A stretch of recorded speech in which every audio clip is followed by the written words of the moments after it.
इसका नाम शशि रखते हैं। क्या समधी जी, शशि लड़कियों का नाम है, क्लास के बच्चे इसे चिढ़ाएंगे ना। हाँ, शशि की जगह कोई चची, शुशी या शुशु बोलेगा तो? हाँ, इसीलिए इसका नाम गणेश रखते हैं। अरे समधी जी, बच्चे की काया तो देखो, दुबला पतला है एकदम। गणेश जी तो मजबूत कद काठी के थे। अपना बच्चा तो सिंगल हड्डी है।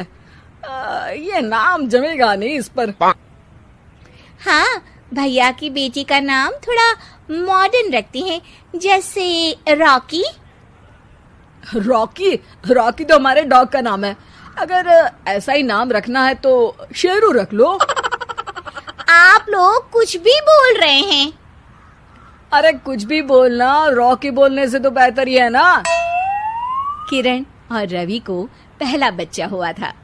दोनों के ही परिवार वाले उस बच्चे का नाम रखने के लिए पूरा जोर लगा रहे थे। 3 महीनों से ये लड़ाई चल रही थी, मगर कोई भी एक ढंग का नाम नहीं रख पाए थे। किरण और रवि इस बात से बहुत परेशान थे, लेकिन परिवार के लोगों के सामने कुछ बोलते भी नहीं थे। दामाद जी पे गया है बेटा, उनका नाम रवि है तो इसका नाम शनि रख देते हैं। शनि देव रवि, यानी सूर्य के ही तो बेटे थे ना। अरे समधन जी, आपने अकल चोर बाजार में बेच दी है क्या? शनि कैसा नाम है? ऐसे तो आप आगे आने वाले बच्चों के नाम साढ़े साती और दैया रख देंगे। हैं? अरे जबान संभाल कर बात कीजिए। और आप भी जबान संभाल कर नाम बताइए। शनि नाम रखोगी तो कोई भी इस पर तेल डालकर चला जाएगा। किरण के सब्र का बांध टूट रहा था। बच्चे पे पहला हक उसकी माँ का होना चाहिए, है कि नहीं? नाम मुझे रखना था, लेकिन सब लोग मिलकर नाम रखना चाहते हैं। ऐसा लग रहा है कि सब लोग लूडो खेल रहे हैं। कौन पहले नाम रखेगा बच्चे का? बात तो सही कह रही हो तुम, लेकिन तुमने क्या नाम सोचा है किरण? टाइगर। अरे यार किरण, माना कि तुमको टाइगर श्रॉफ पसंद है, पर बच्चे का नाम थोड़ी ना रख देंगे। ऐसे तो मुझे मोगेम्बो पसंद है, तो क्या बच्चे का नाम मोगेम्बो रख दूंगा?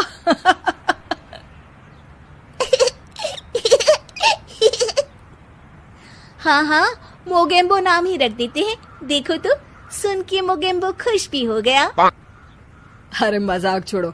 देखो, मैं पंडित को बुला रहा हूँ, सबको इकट्ठा करके एक नाम डिसाइड कर लेंगे, ठीक है?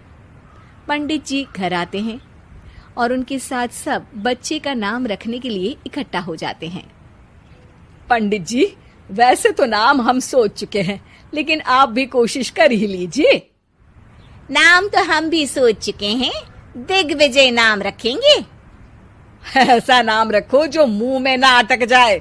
कोई ऐसा नाम हो जो झट से मुंह से निकले। तो ऐसा करते हैं, दांत नाम रख देते हैं, जल्दी से मुंह से निकलेगा ना। चुप हो जाओ बेटा, मुंह से दूध जैसी बातें नहीं निकाल सकते तो कम से कम गोबर जैसी बातें भी मत निकाला करो। यजमान लड़िए मत, काम खत्म करना है और मुझे और भी दान लेने मेरा मतलब है नाम रखने जाना है। अभी सुबह से एक बच्चे का नाम मुन्नी रख कर आया हूँ। हैं? अरे पंडित जी, ये तो नाम ही बदनाम है। ऐसा नाम रखते हैं अगर आप तो रहने ही दीजिए। अरे नहीं नहीं, उनका बजट कम था, बजट बढ़ता तो नाम भी बड़ा रख देता। यार विकी नाम रख देते हैं ना। अरे यार, आप ये रॉकी, विकी, आलू टिक्की, काजू चिकी जैसे नाम क्यों रखना चाहती हो इसका? ये बच्चा है, कोई खाने की चीज थोड़ी ना है। हम इस बच्चे का नाम मनहूस रख देते हैं। अरे क्यों? इसके आते ही कितनी लड़ाइयां हो रही हैं घर में। चुप रहो बहू, बच्चे के लिए गुस्से में कुछ भी मत बोला करो। आप मेरी बेटी से अच्छे से बात कीजिए। हाँ हाँ हाँ करती हूँ।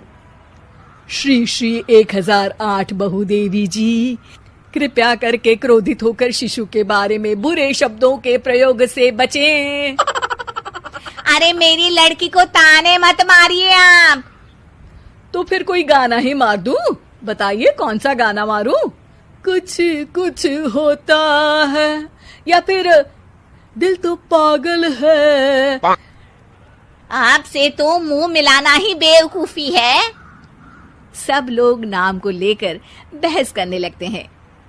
इस शोर शराबे से परेशान पंडित जी बोल पड़ते हैं। लड़के का नाम रखने में मत होइए परेशान, मेरे पास है इसका एक समाधान। ना लड़के वालों की ना लड़की वालों की मर्जी चलेगी। नाम बच्चे का वही होगा जो पहला शब्द उसकी जुबान बोलेगी। सब पंडित जी के इस उपाय को मान लेते हैं और सब बच्चे के आसपास खड़े होकर बोलने का इंतजार करते हैं। बच्चा थोड़ी देर में बोल उठता है। माँ, माँ। मामा बोला, मामा बोला। तो क्या इसका नाम मामा ही रख दे? बात तो यही हुई थी कि जो पहली बात बच्चे के मुंह से निकलेगी वही रख देंगे। बस पंडित जी ने बच्चे का नाम मामा रख के सबको मामू बना दिया। उस दिन के बाद से उस बच्चे का नाम पड़ गया मामा शर्मा। सब इस नाम पे बहुत पछताए, लेकिन अब पछताए क्या होत जब नाम पड़ गया मामा। शिक्षा, कोई भी जरूरी काम शांति से मिलकर करना चाहिए, वरना अनचाहे परिणाम के साथ समझौता करना पड़ता है।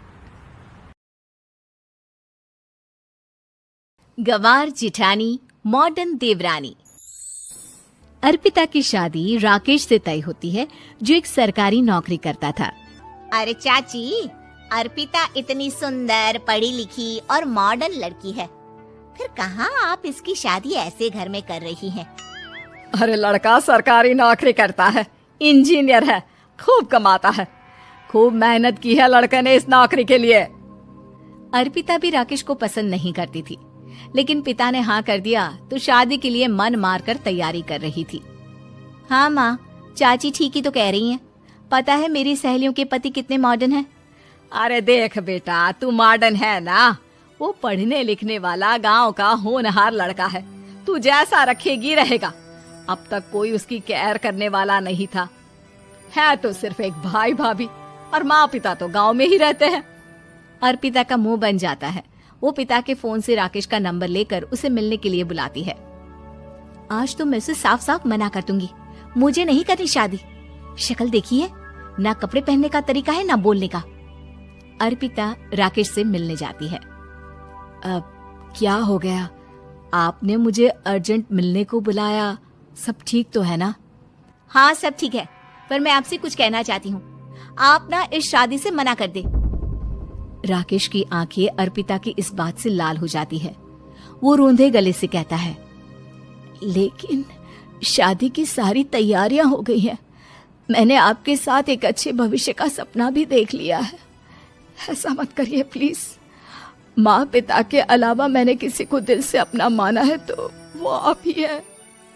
देखिए, मुझे आपसे कोई समस्या नहीं है, लेकिन आप मेरे जैसे नहीं हैं। मैं मॉडर्न लड़की और आप। मैं आपसे वादा करता हूँ, जब तक आपके लायक नहीं बन जाता मैं कभी आपसे बीवी का हक नहीं मांगूंगा। अर्पिता राकेश का प्यार देखकर पिघल जाती है और शादी के लिए हाँ कर देती है। दोनों की शादी हो जाती है, लेकिन शादी के बाद राकेश की भाभी, जो कि पूरी की पूरी देहाती थी, ए राकेश, उठ, जब पानी भर कर ला और तेरी बीवी को बोल के चूल्हा लगा दिया है, रोटी बना ले। क्या है ये सब? और तुम्हारी भाभी इस तरह चिल्ला क्यों रही है? क्या करूं, भाभी ही खाना बनाती है और मुझे पढ़ने के लिए इस घर में रखा, तो मैं घर का सारा काम कर देता हूँ।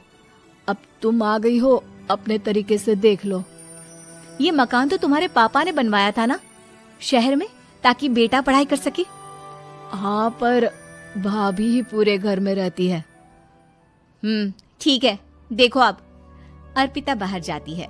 सूट पहनी अर्पिता को देखकर जेठानी का पारा हाई हो जाता है। ए शहर की हीरोइन, यहाँ ना चलेगा ये सब, समझी? साड़ी पहनो साड़ी, वो नारंगी वाली निकाले हैं तुम्हारे लिए, जिसमें हरे रंग का फूल बना है, और सीधे पहुंचो रसोई में। मेरे आगे नहीं चलेगा ये सूट बूट का नाटक, समझी? देखिए भाभी, आप बड़ी हैं, आपने राकेश की पढ़ाई में मदद की, लेकिन ये मकान इनके पिताजी का है, तो मैं अपना पोर्शन अलग कर रही हूँ। मैं आज से आपके साथ नहीं रहूंगी। जेठानी का तो मानो पारा ही हाई हो जाता है। और ऐसा कैसे नहीं रहेगी? हाँ, और कौन बोला कि राकेश अलग हो जाएगा? वो अपने भाई के बिना नहीं रहता। आज देखिए कल के आई छोरी क्या बोल रही है। राकेश के साथ बात हो गई है, मैंने ऊपर का हिस्सा राकेश को दे दिया है। उसकी अपनी जिंदगी शुरू हो रही है, तो अच्छा है ना कि अब रसोई भी अलग हो जाए। अर्पिता राकेश की ओर फक्र से देखती है कि उसने अर्पिता के लिए स्टैंड लिया। अर्पिता बाजार में जाकर सारा रसोई का सामान ले आती है। पिता के दिए सामान से घर सजाती है और अपने तरीके से पूरे घर की सजावट करती है। शाम को राकेश ऑफिस से आता है। कुर्ता पैजामे में राकेश को देखकर, अरे ये क्या पहना है?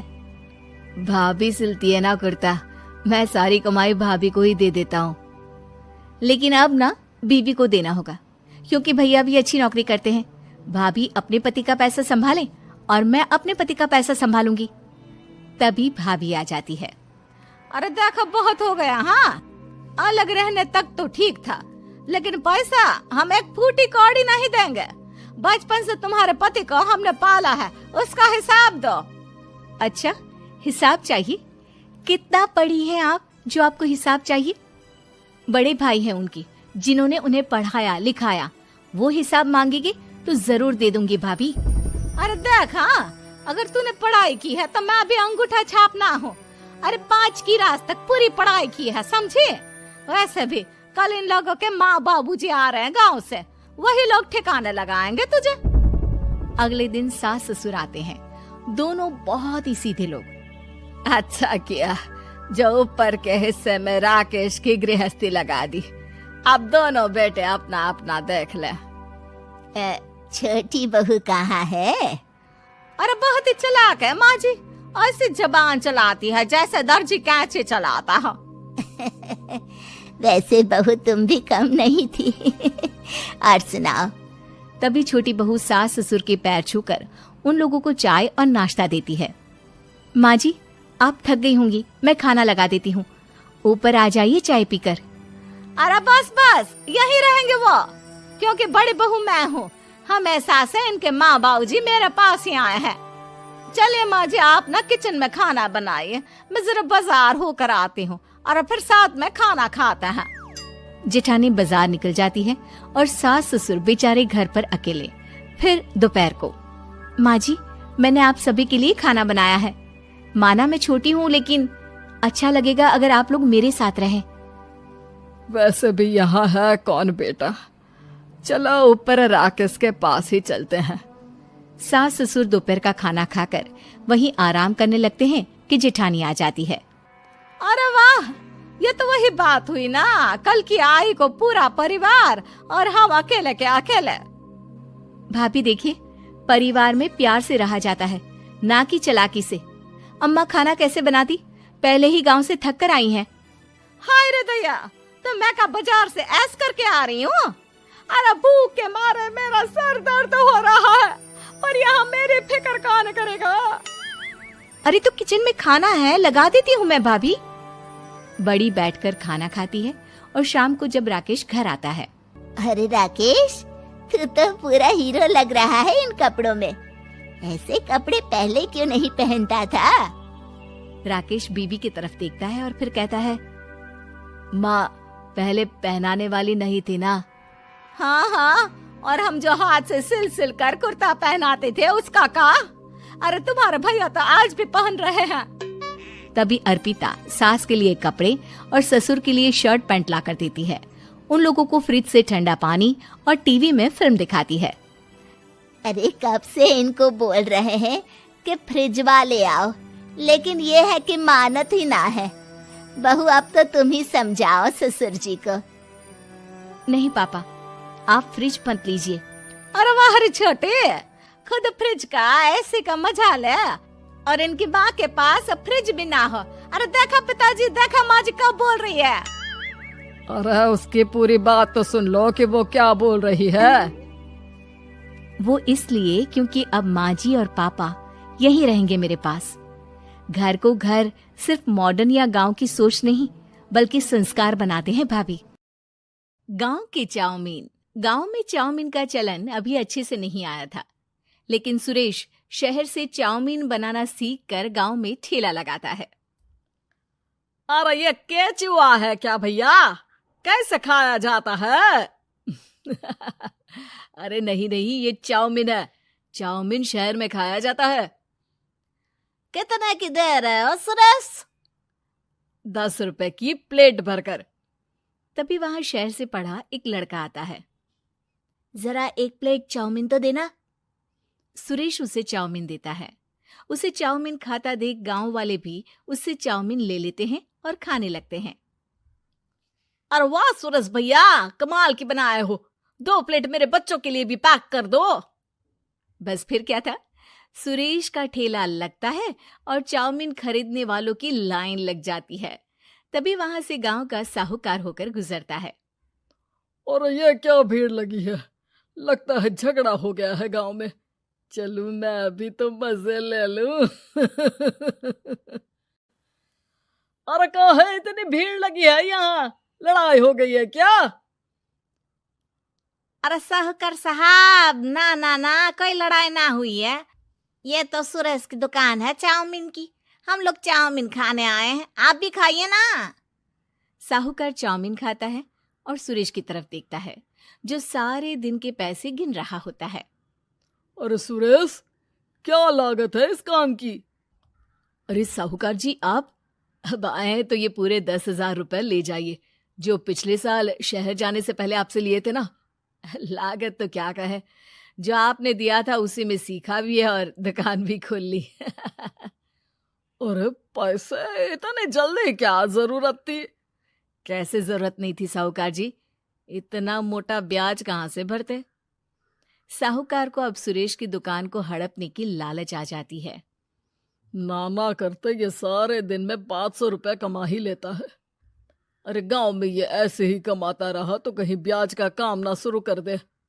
अरे भैया, कोई ना कोई जुगाड़ तो करना पड़ेगा। अब साहूकार घर आ जाता है और अपनी बीवी को सारी बात बताता है। हाँ जी, ये तो मैंने भी सुना है कि सुरेश के हाथ की चाउमीन नहीं खाई तो कुछ नहीं खाया। अरे हाँ हाँ, सही ही कहता है। मैं अभी खा कर ही आ रहा हूँ। अरे भाग्यवान, कितना अच्छा हो ना अगर वो पैसा हम लोगों को मिल जाए। क्यों? हैं? हाँ, वो तो है, लेकिन कैसे? हम लोगों को तो चाउमीन बनाना आता ही नहीं है। साहूकार और उसकी बीवी अब रोज चुपके से सुरेश के घर जाते हैं और खिड़की से उसे चाउमीन बनाते देखते। अब क्या था, दोनों को चाउमीन बनाना आ जाता है। फिर एक रोज, और सुरेंद्र, तुझे साहूकारनी ने बुलाया था। बोल रही थी कि बेटे के जन्मदिन में 10 किलो चाउमीन का ऑर्डर देना है। बना दोगे ना? अरे हाँ हाँ साहूकार जी, मैं जरूर बना दूंगा। कब देना है घर में 10 किलो चाउमीन? अरे वो तो तू घर आकर बता कर लेना, मैं नहीं बता पाऊंगा। ठीक है, शाम को काम निपटा कर आ जाता हूँ।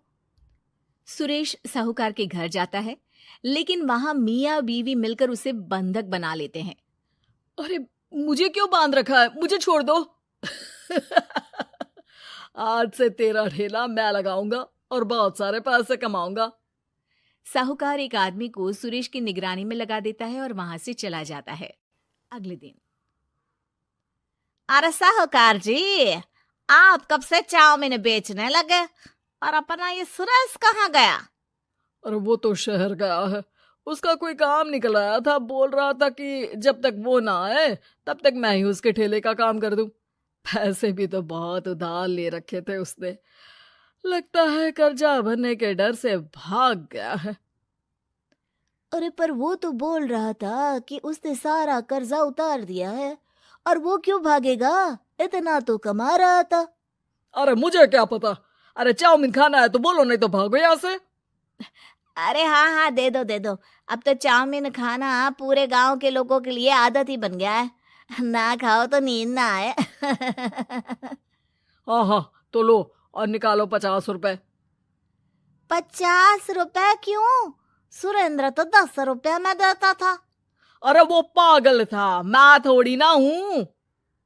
गांव वाले जिनको चाउमीन की लत लग गई थी वो करते भी क्या, दे दो और ये लो 50 रुपए। लेकिन फिर साहूकार उन लोगों को प्लेट में थोड़ी सी चाउमीन रख देता है। अरे ये क्या, पैसे 5 गुना ज्यादा और चाउमीन बस इतनी सी। अरे साहूकार साहब, भगवान से तो डरो। बस फिर क्या था, साहूकार की मन मर्जी चलने लग जाती है और गांव वाले करते भी क्या। एक रोज मुझे तो लगता है कि सुरेश को साहूकार ने मार डाला होगा, क्योंकि उसका काम इतना अच्छा चल रहा था, फिर वो क्यों जाता, और वो भी साहूकार के हवाले दुकान करके। ना बाबा ना। अगले रोज भाग्यवान, देखो तो जरा, इस सुरेश भी ना कितना पागल था। जिस काम से वो ज्यादा पैसे बना सकता था उससे इतने कम पैसे छाप रहा था। 50 रुपए प्लेट में भी गांव वाले खूब खा रहे हैं चाउमीन। हाँ जी, और जितने में वो लोगों को 10 प्लेट खिलाता था भर भर कर हम लोग उतने में 20 प्लेट बना रहे हैं। क्यों जी? वहीं सुरेश रोज भगवान से मांगता कि बस एक बार वो किसी तरह वहां से निकलने में कामयाब हो जाए, लेकिन उसकी हर कोशिश नाकामयाब होती। फिर एक दिन, अरे भाग्यवान, ऐसा कुछ करो कि चाउमीन बनाने का खर्चा आधा हो जाए, जिससे हम लोगों को और मुनाफा हो। ना जी, मुझे तो कोई तरकीब ना सूझ रही। अरे सुनो, एक काम करते हैं, चाउमीन बनाने में जो सब्जी लगती है वो मंडी में लेने तुम देर रात चली जाना। तब तक वो सारी सड़ी गली सब्जी जो दुकानदार वहीं फेंक जाते हैं वो उठा कर ले आना फ्री में। अरे वाह जी वाह, आप तो बहुत समझदार हैं जी। बीवी वैसा ही करती है, लेकिन अब लोग चाउमीन खाते तो मुंह बनाकर। फिर एक बार, अरे राम राम राम, ये पेट में दर्द काहे हो रहा है? आई, आई, आई, आई, आई। हाय रे हाय, मेरा भी पेट दर्द के मारे फटा जा रहा है। सभी को शक हो जाता है कि उन लोगों को चाउमीन खाने से ही ये बीमारी हो गई है। वहीं दूसरी तरफ जो आदमी सुरेश की निगरानी कर रहा था वो सो रहा होता है और मौका देखकर सुरेश वहां से भाग जाता है। सुरेश गांव वालों के पास जाकर उन्हें सब कुछ बता देता है। बस अब क्या था, साहूकार के घर पुलिस पहुंच जाती है। चलो, तुमने गांव के लोगों को खराब सब्जी वाली चाउमीन खिलाकर बीमार किया और सुरेश को बंधक बनाया। तुम्हें इसीलिए हम गिरफ्तार कर रहे हैं। साहूकार को पुलिस ले जाती है और फिर अगले दिन से सुरेश का ठेला गांव के बाजार में लग जाता है।